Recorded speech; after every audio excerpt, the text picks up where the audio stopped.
PM Modi ने railway को दी बड़ी सौगात, 550 से ज्यादा स्टेशनों का होगा कायाकल्प।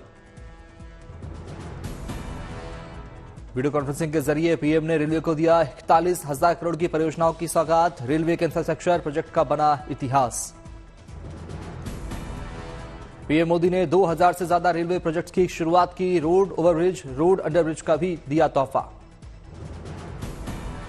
पीएम ने अमृत भारत स्टेशन की रखी आधारशिला। रेलवे स्टेशनों के पुनर्विकास का किया शिलान्यास। बिहार में 22, झारखंड में 14 और यूपी में 2 स्टेशनों का होगा पुनर्विकास। 19,000 करोड़ की आएगी लागत। पीएम मोदी ने वर्चुअल माध्यम से लोगों को किया संबोधित। कहा, आज की इन परियोजनाओं से देश के लाखों युवाओं को रोजगार के अवसर मिलेंगे। आज की इन परियोजनाओं से देश के लाखों नौजवानों को रोजगार और स्वरोजगार के नए अवसर मिलेंगे। आज रेलवे का जो ये कायाकल्प हो रहा है, ये उन साथियों को भी लाभ देगा जो स्कूल कॉलेज में पढ़ाई कर रहे हैं। पीएम ने अपने संवाद में रेलवे को बताया राजनीति का शिकार। कहा, दशकों तक रेलवे को हमारे यहां की स्वार्थ भरी राजनीति का शिकार होना पड़ा।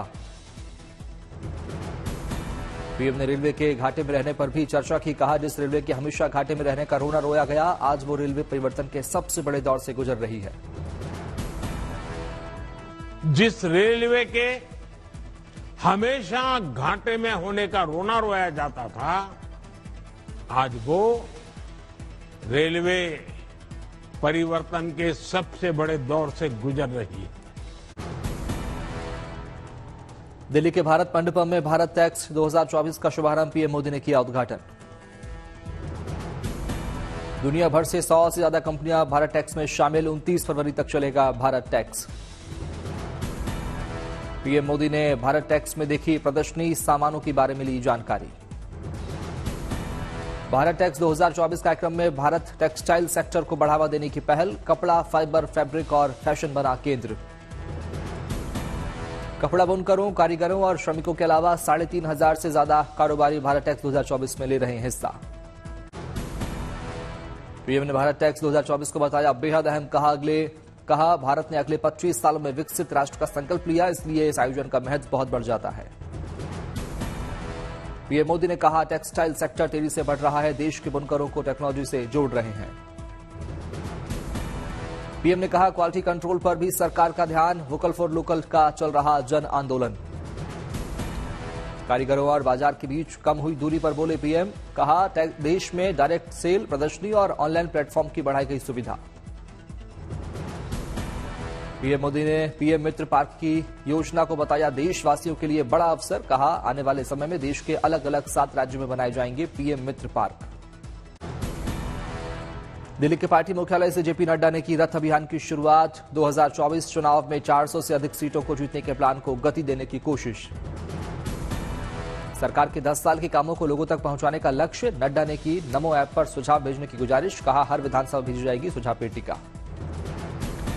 जल्द जारी हो सकती है बीजेपी की 150 लोकसभा उम्मीदवारों की पहली सूची। पीएम मोदी, अमित शाह, राजनाथ सिंह का नाम होने की है संभावना।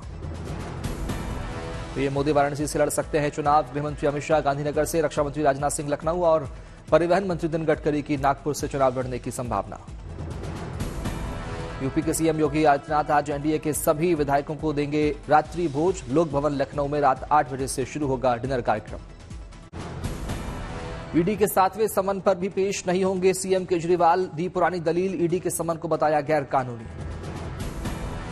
आम आदमी पार्टी ने मामले को कोर्ट में होने का दिया हवाला। कहा, कोर्ट में 16 मार्च को है सुनवाई। रोज समन भेजने की बजाय ईडी कोर्ट के फैसले का करे इंतजार। आम आदमी पार्टी ने केंद्र पर किया वार। कहा, हम इंडिया गठबंधन नहीं छोड़ेंगे, मोदी सरकार इस तरह न बनाए दबाव। दिल्ली के पूर्व डिप्टी सीएम मनीष सिसोदिया की गिरफ्तारी का 1 साल पूरा। सीएम अरविंद केजरीवाल ने अपने अंदाज में किया विरोध प्रदर्शन। विधायकों संग राजघाट में बापू की समाधि पर पहुंचे। दिल्ली विधानसभा में आम आदमी पार्टी विधायकों ने मनीष सिसोदिया को किया सैल्यूट। शराब घोटाला केस में जेल में बंद है दिल्ली के पूर्व डिप्टी सीएम मनीष सिसोदिया। वाराणसी में ज्ञानवापी के व्यास तहखाने में जारी रहेगी पूजा। हाईकोर्ट से मुस्लिम पक्ष को झटका। इलाहाबाद हाई कोर्ट ने मुस्लिम पक्ष की याचिकाओं को किया खारिज। व्यास तहखाने में पूजा की अनुमति पर रोक लगाने की मांग की थी। हाई कोर्ट ने कहा वाराणसी में ज्ञानवापी के व्यास तहखाने में पूजा जारी रहेगी। मुस्लिम पक्ष फैसले के खिलाफ जा सकता है सुप्रीम कोर्ट।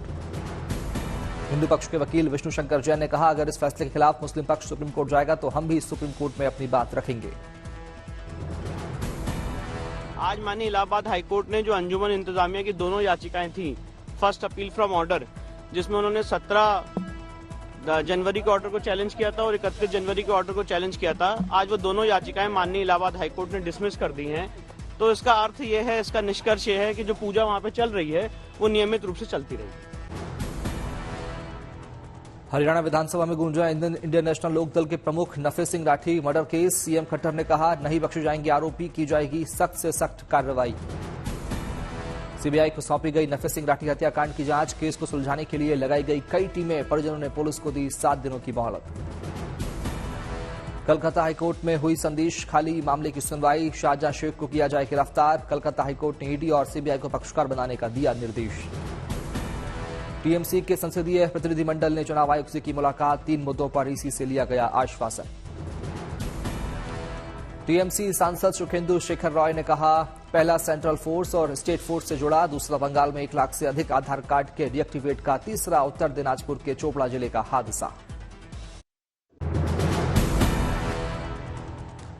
पूर्व सीएम हेमंत सोरेन पर झारखंड हाईकोर्ट में सुनवाई पूरी। दोनों पक्षों की दलीलें सुनने के बाद हाईकोर्ट ने फैसला रखा सुरक्षित। बजट सत्र में भाग लेने से जुड़ा है मामला।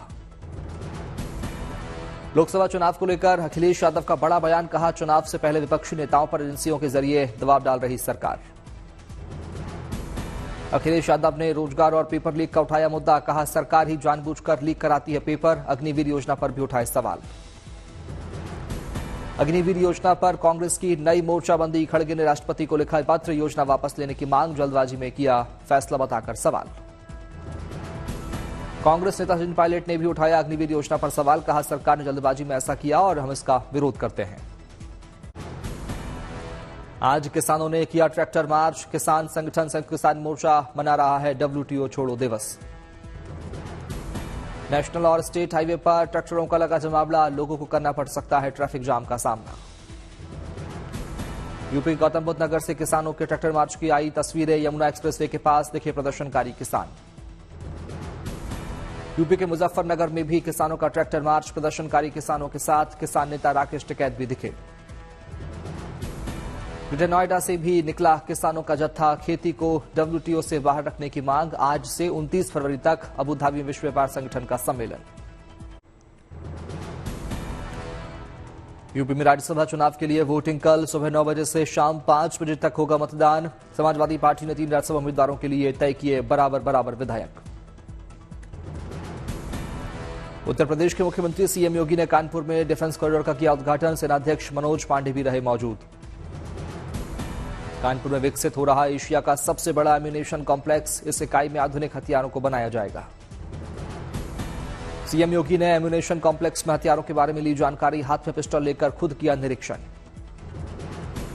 सीएम योगी ने शूटिंग रेंज में भी आजमाए हाथ। लक्ष्य पर की फायरिंग। रांची टेस्ट में टीम इंडिया ने इंग्लैंड को 5 विकेट से हराया। टेस्ट सीरीज पर किया कब्जा। शुभमन गिल के नाबाद अर्धशतक और ध्रुव जुरेल की आत्मविश्वास से भरी पारी ने इंग्लैंड को बैकफुट पर धकेला। शुभमन ने नाबाद 52 रन और ध्रुव ने नाबाद 39 रन की खेली पारी। दूसरी पारी में जीत के लिए टीम इंडिया को इंग्लैंड ने दिया था 192 रनों का लक्ष्य। टीम इंडिया ने चौथे ही दिन में दी शिकस्त। कप्तान रोहित शर्मा ने भी दूसरी पारी में बनाया अर्धशतक। 81 गेंदों में 5 चौके और 1 छक्के के साथ 55 रन जड़कर लौटे पवेलियन। यशस्वी जायसवाल 44 गेंदों पर 37 रन बनाकर हुए आउट। रजत पाटीदार और सरफराज का नहीं बोला बल्ला दोनों बिना खाता खोले पवेलियन लौटे। विमेंस प्रीमियर लीग सीजन 2 में डिफेंडिंग चैंपियन मुंबई इंडियंस ने हासिल की लगातार दूसरी जीत। हरमनप्रीत ने छक्का लगाकर जिताया मुकाबला। अश्विन बने भारतीय पिचों पर top wicket taker. Anil Kumble का तोड़ा रिकॉर्ड। पाकिस्तानी खिलाड़ी हारिस रऊफ PSL से हुए बाहर। फील्डिंग के दौरान कंधे में लगी चोट। श्रीलंका में खेली जाएगी लीजेंड्स क्रिकेट ट्रॉफी। 90 बॉल के होंगे मुकाबले। हरभजन, युवराज, रैना समेत कई पूर्व क्रिकेटर होंगे शामिल। आईसीसी ने लगाया श्रीलंकाई कप्तान हसरंगा पर 2 मैच का बैन। अफगानिस्तान के खिलाफ तीसरी टी20 में अंपायर से की थी बहस। सिक्किम में बन रहा पहला रेलवे स्टेशन भारतीय सेना के लिए साबित होगा वरदान। जलपाईगुड़ी से गंगटोक तक का सफर अब 1.5 से 2 घंटे में होगा पूरा। गुरुग्राम रेलवे स्टेशन का 73 साल बाद होगा कायाकल्प। रेलवे स्टेशन पर मिलेगी आधुनिक और विश्वस्तरीय सुविधाएं। अयोध्या में भरत कुंड रेलवे स्टेशन का होगा कायाकल्प। 41 करोड़ का बजट हुआ स्वीकृत। देवघर रेलवे स्टेशन की भी बदलेगी काया। स्टेशन पर मिलेंगी कई विशेष और बेहतर सुविधाएं।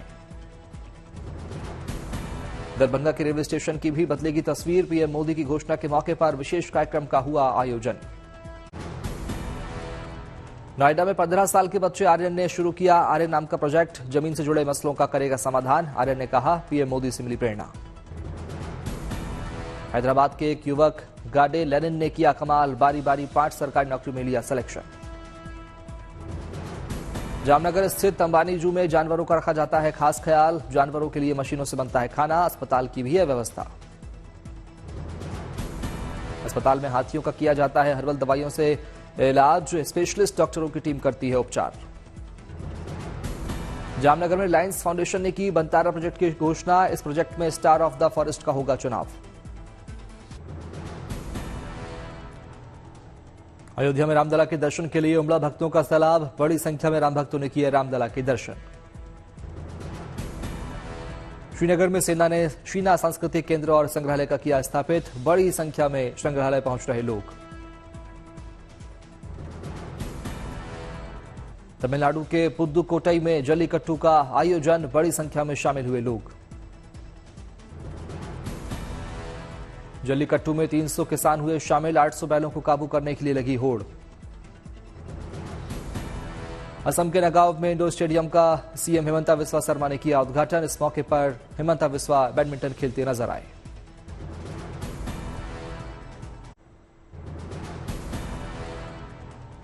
अहमदाबाद में सनातन मंदिर निर्माण के लिए किया गया भूमि पूजन। कई बड़े नेता हुए शामिल।